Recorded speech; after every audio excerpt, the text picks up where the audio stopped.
یعنی ملت اسلامیہ ہمارے آقا کریم صلی اللہ تعالی علیہ وسلم ہجرت والے دن حضرت ابو بکر صدیق رضی اللہ تعالی عنہ کے ساتھ سفر فرما رہے تھے۔ چلتے چلتے راستے میں ایک جھونپڑی کے قریب میرے آقا نے ارشاد فرمایا، ابو بکر اندر جا کے پوچھو کچھ کھانے کے لیے موجود ہو تو وہ لے آؤ۔ حضرت ابو بکر صدیق رضی اللہ تعالیٰ اندر گئے۔ اندر جا کے کیا دیکھتے ہیں کہ ایک بڑھیا ہے اور ایک لاغر و کمزور بکری وہاں پر بندھی ہوئی ہے، باقی گھر کے اندر کوئی خاص ساز و سامان موجود نہیں۔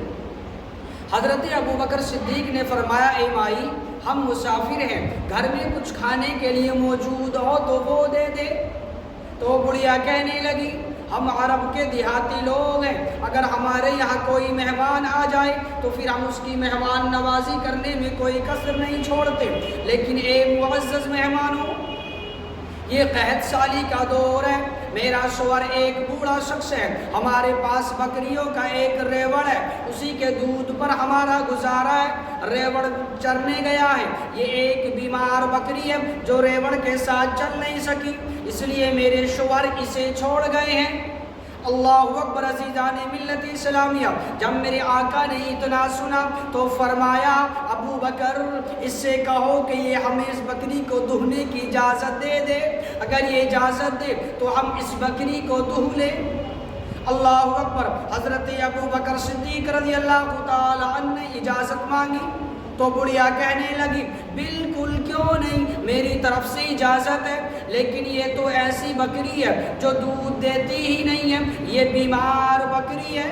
میرے آقا مسکرائے، فرمایا، ابو بکر اس سے کہو کہ یہ ہمیں اس بکری کو دہنے کی اجازت دے دے۔ حضرت ابو بکر صدیق نے پھر اجازت مانگی تو بڑھیا کہنے لگی، بالکل کیوں نہیں، میری طرف سے بالکل اجازت ہے۔ اللہ اکبر۔ اب میرے آقا اندر تشریف لائے اور فرمایا، جاؤ اندر سے کوئی برتن لے آؤ۔ بڑھیا اندر گئی، اندر سے لکڑی کا ایک بڑا سا پیالہ لے آئی۔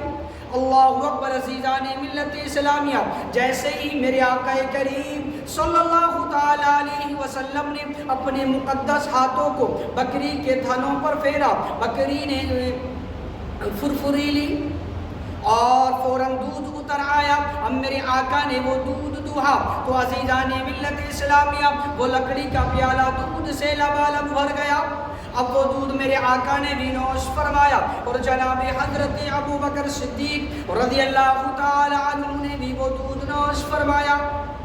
میرے آقا وہ لکڑی کا پیالہ دودھ سے بھرا ہوا وہیں پر چھوڑ کر آگے بڑھ گئے۔ اب جس وقت شام ہوئی، اس بڑھیا کا شوہر گھر آیا تو وہ گھر آ کر کیا دیکھتا ہے کہ گھر میں ایک دودھ سے بڑا سا لکڑی کا پیالہ دودھ سے بھرا ہوا رکھا ہے۔ وہ دیکھتے ہی کہنے لگا، او میری زوجہ، یہ اتنا سارا دودھ کہاں سے آیا؟ تو بڑھیا کہنے لگی، آج گھر میں دو کریم مہمان آئے تھے، اس بیمار بکری کو دہ کر دے گئے ہیں۔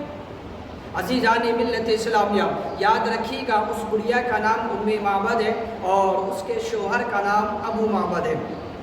اب ابو معبد کہنے لگے، او بڑھیا، یہ قحط سالی کا دور ہے، پورے ریوڑ سے بھی اتنا دودھ نہیں ہوتا جتنا تو ایک بکری کا بتا رہی ہے۔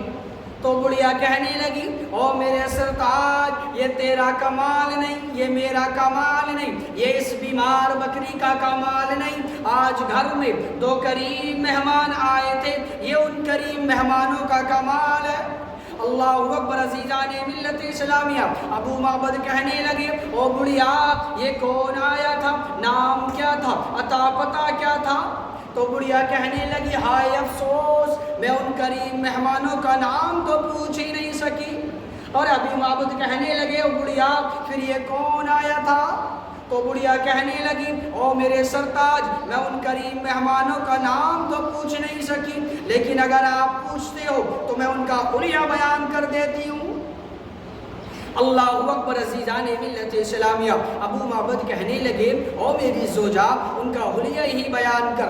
تو بڑھیا حلیہ بیان کرنے لگتی ہیں، بڑھیا حلیہ بیان کرتی ہیں، رأیت رجلا ظاہر الوداۃ ملیح الوجہ لم تعبہ زجلا ولم تذر بہ شعلا وسیم کسیم نسیم جسیم فی عینیہ دعج وفی اسفارہ وطف وفی صوتہ سہل وفی عنقہ سطع احور اکہل ازج اکرن وإن تکلم علی البہائی۔ بڑھیا کہنے لگی رأیت رجلا، او میرے سرتاج آج میں نے اس ہستی کو دیکھا ہے، ظاہر الوداعتی جو دیکھنے میں بڑا پیارا تھا، ملیح الوجہ اور ملیحی چہرہ تھا۔ میرے دوستو ملیحی وہ چہرہ ہوتا ہے، علماء کرام فرماتے ہیں کہ کچھ چہرے ایسے ہوتے ہیں کہ بے شک خوبصورت ہوتے ہیں کہ انسان ایک دفعہ دیکھتا ہے گزر جاتا ہے، لیکن کچھ چہرے ایسے ہوتے ہیں کہ انسان ایک دفعہ دیکھتا ہے، پھر آگے بڑھتا ہے، پھر مڑ کے دیکھتا ہے، پھر آگے بڑھتا ہے، پھر مڑ کے دیکھتا ہے، پھر آگے بڑھتا ہے، پھر مڑ کے دیکھتا ہے۔ وہ بڑا خوبصورت چہرہ ہوتا ہے، دل میں خو جانے والا چہرہ ہوتا ہے۔ تو بڑھیا فرماتی ہے او میرے سرتاج وہ بڑا خوبصورت چہرہ تھا، دل میں خو جانے والا چہرہ تھا، وہ ملیحی چہرہ تھا۔ آگے بڑھیا فرماتی ہیں لم تغب سجلا ولم تضر به سعلا، او میرے سرتاج نہ اس کی لمبی گردن تھی جو لمبی لگے، نہ اس کی چھوٹی گردن تھی جو دیکھنے میں بھدی لگے۔ اللہ اکبر۔ آگے بڑھیا فرماتی ہے وسیم کسیم نسیم جسیم، بڑھیا فرماتی ہے او میرے سرتاج اس کے جسم کی ڈیل ڈول بڑی پیاری تھی۔ میرے دوستو جہان میں ہم نے بڑے خوبصورت لوگ دیکھے، کچھ لوگ ہوتے ہیں کہ دیکھنے میں بڑے پیارے لیکن ان کا چہرہ بڑا پیارا، تو ان کی بازو لمبے لمبے، کسی کی ٹانگیں چھوٹی تو کسی کے بازو لمبے، کسی کے بازو چھوٹے تو کسی کی ٹانگیں لمبی، کسی کا سر بڑا تو کسی کے کان بڑے، کسی کی آنکھیں چھوٹی تو کسی کی آنکھیں بہت موٹی، کسی کی ناک لمبی تو کسی کی ناک چھوٹی، کسی کے ہونٹ موٹے، لیکن کسیم اس ذات کو کہتے ہیں جو یوں لگے کہ کسی نے ایک ایک عضو کو سوار کے رکھا ہو۔ آگے بڑھیا فرماتی ہے او میرے سرتاج وسیم کسیم، فرماتی ہے وسیم اس ذات کو کہتے ہیں، وسیم اس خوبصورتی کو کہتے ہیں جو دائمی ہو۔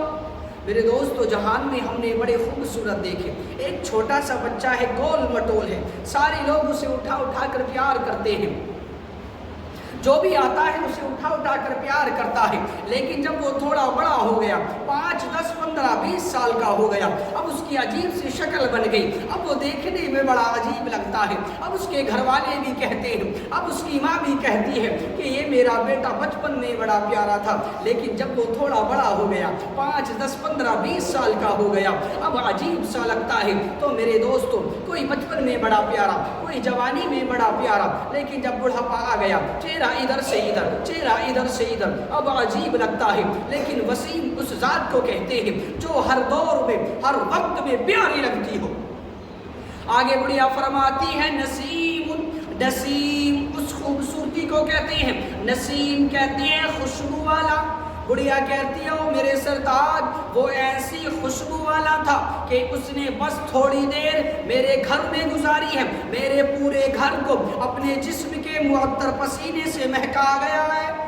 آگے بڑھیا فرماتی ہے فی عینیہ دعج، اس کی آنکھوں میں سرخ ڈورے تھے، وفی اسفارہ وطف، اور اس کے پلکیں لمبی لمبی تھی، وفی صوتہ سہل، اس کی آواز بڑی پیاری تھی، وفی عنقہ سطع، اور میرے سرتاج اس کی گردن چاندی کی طرح چمک رہی تھی، احور اکحل، اس کے ابرو بڑے باریک باریک ملے ہوئے تھے، ازج اقرن وازج اقرن وان تکلم علی البہائی۔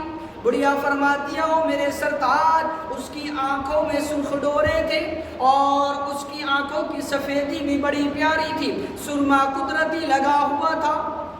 خدا کی غیرت نے ڈال رکھے ہیں تجھ پر 70,000 پردے، خدا کی غیرت نے ڈال رکھے ہیں تجھ پر 70,000 پردے، جہاں میں لاکھوں ہی تیر بنتے جو اٹھتا ایک بھی حجاب